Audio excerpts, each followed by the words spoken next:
Good morning, happy Thursday. Today I am a teacher very much in transition. You guys know I love Daily 5. I have put out multiple videos on Daily 5. I've put up, modeled lessons of Daily 5. I have a cafe menu wall in my classroom. I have bought into Daily 5 100%. But I'm actually thinking of transitioning it. I am currently on our school's writing curriculum committee, and because writing and reading are so integrated, even though it's the writing committee, we talk about both because you really can't talk about one without the other. And so at first I was a little bummed because the writing committee, there's also a reading committee that I'm not on because you're only allowed to be on one committee because you have homework with these committees. They expect you to put in like 8 hours of homework outside of the committee time, so they really don't want you on more than one committee, even though I would love to be on both. I really would. But so, I've done guided reading, been there, did that, and had really mixed results with it. In fact, if anything, guided reading didn't work for me. It really didn't. I do think guided reading has a place in like K1, 2, but I do think after you do guided reading for a while, you need to transition out of guided reading and into a more Daily 5 orientation where your groups are focused more on strategies as opposed to a leveled little book. I don't like lumping kids into levels. I like them to grow and read at their own specific level, regardless of what the other kids in the classroom are doing. And there's only so many hours in the course of a week, so unfortunately, if you have 30 kids and you're doing Daily 5, you kind of had to force some kids into a group, even if that group wasn't really their level. Maybe they were in a group that was one level too high, or they were in a group that was one level too low, simply because you can only have so many groups realistically functioning in a classroom at any given time. So Daily 5 was the answer for me. Suddenly, every kid in this classroom could be at their own level, and I was teaching strategies that would help them move from one level to the next. Daily reading at their level would help them to grow, and I've had really good results with Daily 5. I've now been doing it for 4 solid years, actually maybe a little bit longer. This is actually my 5th year doing Daily 5, and I feel like with every passing year, I get a little bit better at it. So it's probably going to come as a shock to you to say that I'm now thinking of moving away from Daily 5 into a writers workshop. And at first, like I said, at the committees, they were talking about Jan Richardson, and Jan Richardson is the guided reading guru. Every book she's ever put out is a guided reading book. But then we were talking in the committee that, it doesn't have to be a complete buy-in. We're creating our own curriculum. And so because we're creating our own curriculum, we're going to do it our way. So they're really talking more of a guide or of a reader's workshop that kind of plays more on a Daily 5 model. So with your reader's workshop, you're going to have a focus lesson, all right? And then you're going to have your listening to reading. But I will say with the Daily 5, I'm interchanging these terms. I am sorry. With a reader's workshop and a writer's workshop model, instead of having 3 rotations, I would drop down to 2. That middle rotation where they have the option of listen to reading, word study, or partner reading, that rotation would kind of drop out. And those things would be incorporated into your main reader's workshop. So you would start off with maybe for 10 minutes they read to themselves. Then you pull them onto the carpet and you teach your focus lesson of the day. Then they disperse And for 30 minutes, they are reading to themselves again. And that's when you are pulling one-on-one conferences, or maybe that's when you pull 3 kids that need the exact same strategy lesson. And of course, you still have a pensive. You still have your running records that are going on, and you're still keeping notes on all of the children's progress and their levels.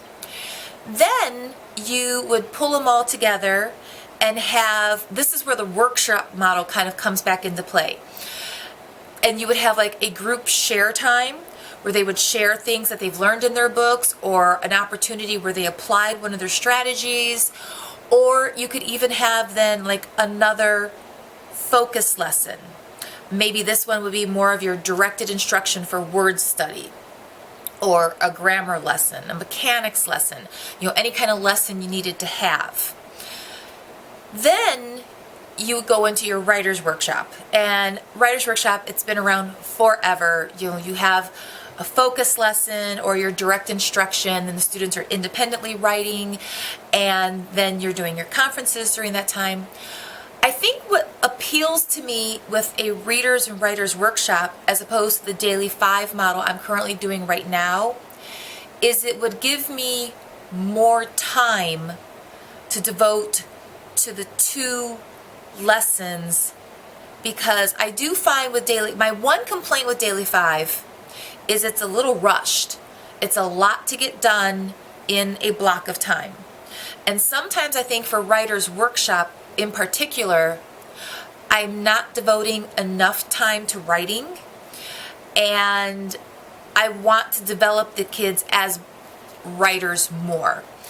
So I'm here today. I left the meeting yesterday and I had a million ideas circling around in my head. I went home yesterday. I did research on the computer, more into Reader's Workshop, and I was really happy to see that I don't really have to change. It fits daily 5. It fits read to self. It fits my focus lesson models. It fits my conferencing my style. So it's not this massive upheaval that, usually when you change from one reading program to another, it's like reinventing the wheel. So it's not. It actually melds quite well together. But instead of doing 3 rotations, I would be doing just the 2.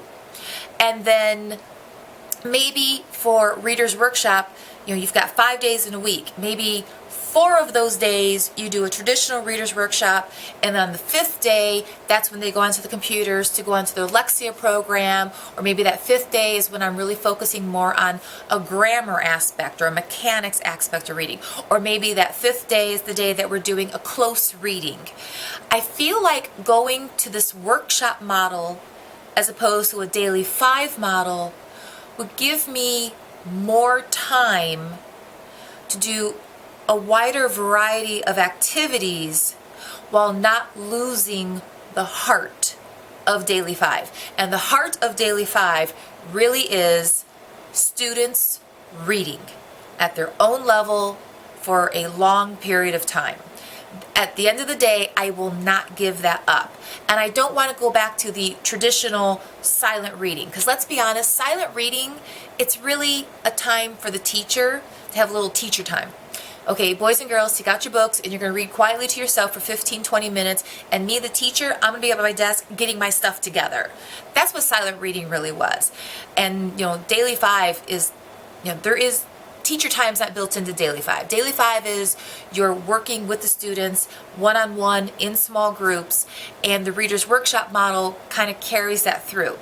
So I do not have this up and running yet. Like I said, I'm a teacher in transition. I will be spending some time thinking about how I want to get this up and running, things I wanted to do. And the cool thing is I was about to do book groups, book club. I ordered a bunch of books from Scholastic. They should actually be arriving today. So next week, I was actually going to start working with book club, where they were going to be working in groups. They were going to select the book that they wanted to participate in, and we were going to be completing a project with the various books that they're choosing. I bought 6 different titles, and they'll be able to pick the one they want. And I did make sure I picked a wide variety of DRA levels. So like one of the books for book club is like a DRA 24, whereas one is a 50. So this way the kids, they can pick a book that they feel comfortable in, and hopefully it's a book that will interest them as well. So I figure that's good, because book club will probably take us about a week and a half to 2 weeks to get through it and to complete the project they're going to do with it as well. And so then once book club wraps up, that will give me enough time to work it out for myself how I'm going to turn Daily 5 into Readers and Writers Workshop. So yes, big plans on the horizon. I don't have all the answers yet, but big plans on the horizon. I've done a lot of research. I did a lot of printing of things, which I'm not even ready to share yet because, again, I don't really have a plan yet. I have a lot of ideas, and I'm excited. And it's always a good thing when I get excited, because then I buy in and things are good to go. So yes, stay tuned. One thing I did want to share with you guys, I have been subscribing to the Reading Teacher magazine for a while. You get it through the International Literacy Association, the ILA. You have to have a membership to the ILA first. Then once you get your membership to them, then that's when you have the opportunity to buy the magazine. And there was one article in here that really I enjoyed reading, and it caught my eye. And part of the reason it caught my eye is because I've been filming myself for a couple of years now, and I film myself, sometimes I film myself in class teaching, and I don't necessarily make a YouTube video out of it. I film myself teaching for the luxury of going back and re-watching myself so that I can critique myself. And in this month's Reading Teacher, one of the articles in here is called A Retrospective Video Analysis, a reflective tool for teachers and teacher educators. And now I will say the article, it goes on to talk about how you should film yourself and then sit with your peers and critique your performance. I know for some people the idea of doing that is absolutely terrifying. I mean, that's got to be probably one of the worst case scenarios you can imagine yourself being in. You have to, especially if the people judging you aren't necessarily people you trust. So it's one thing for like Susie. You guys know I'm BFFs with Susie. She's a 5th grade teacher in my building. I would be completely okay to record myself teaching and say, Susie, you watch this video with me and tell me things that you think I could do better. That's one thing. But to have a meeting where you've got 6 people that you're not necessarily close to and they're going to start judging you, yes, that is absolutely terrifying. Unless you're a YouTuber and you do it all the time and you put up for thousands of people to watch. But I do think there's real value to be found in setting up a camera, putting the camera in the corner, forgetting it's there, and to just let it run as you teach a lesson. And then when the lesson is over, that night when you go home, watch the video of yourself. You will be amazed at the things you will see. You're going to realize that you may not have been monitoring all the kids, that the whole time you were teaching, 3 kids in the room were completely off task, but you were so focused on presenting the lesson, you didn't even notice you had kids off task. So you're going to find that this will kind of bring that to your attention, that yes, you need to teach the lesson, but you also need to move around and make sure that certain individuals are focusing in. Maybe you'll realize while watching the video that you spent way too much time talking and the children were not participating fully. Today's education is focused less on teacher talk and more on student interaction and student talking. Well, a great way to realize that I need to shut up is to watch myself teaching and to realize, wow, I just went on and on and on, and I should have cut that 10 minutes sooner than I did and got the kids started in. Something else that you may realize is maybe you're not really doing really good interactions with your kids. An example, earlier this year, I had a student who was off task and was being a bit of a goofball, and in the video that I recorded of myself, I looked at the kid and I go, really? Really? And on one hand, that may not seem like such a bad thing. Yes, I called out the behavior. I didn't, insult the kid. I didn't say anything defamatory to the kid. But at the same time, looking at that and looking at the eye contact I was giving that kid, and then looking at the response from the student, I wasn't really problem solving. I wasn't fixing that problem. In fact, if anything, by my saying really to the kid twice in a sarcastic tone and giving them a funny eye contact, I was fanning the flames of that misbehavior. And in fact, the misbehavior did get worse. So filming yourself is an opportunity for you to privately assess your own teaching style. Are there things you need to change? Are there different strategies you need to implement? Do you need to work on your communication skills with your own students? Because we go through the motions sometimes, and especially if you've been doing this a really long time, you really are just kind of going through the motions. So filming yourself allows you to reflect on your behaviors and your skill set in a way that you're not being shamed, you're not embarrassing yourself in front of your peers, but you can kind of start to realize that, ooh, I need to change that, or wow, I didn't handle that the best way I could have. So yeah, it was a really great article. If you don't get the Reading Teacher magazine, I highly recommend it. But yeah, just wanted to throw that strategy out there. If you really want to know what kind of a teacher you are, record yourself and watch it. So this morning I woke up and I realized I never closed out yesterday's vlog. I thought I would vlog more at work, but I never had the opportunity to do so again. So I'm going to go ahead and say goodbye right now. I hope you enjoyed today's video. If you like what you saw, be sure to give it a thumbs up. And if you want to see more from me in the future, click the subscribe button, and I'll talk to you later.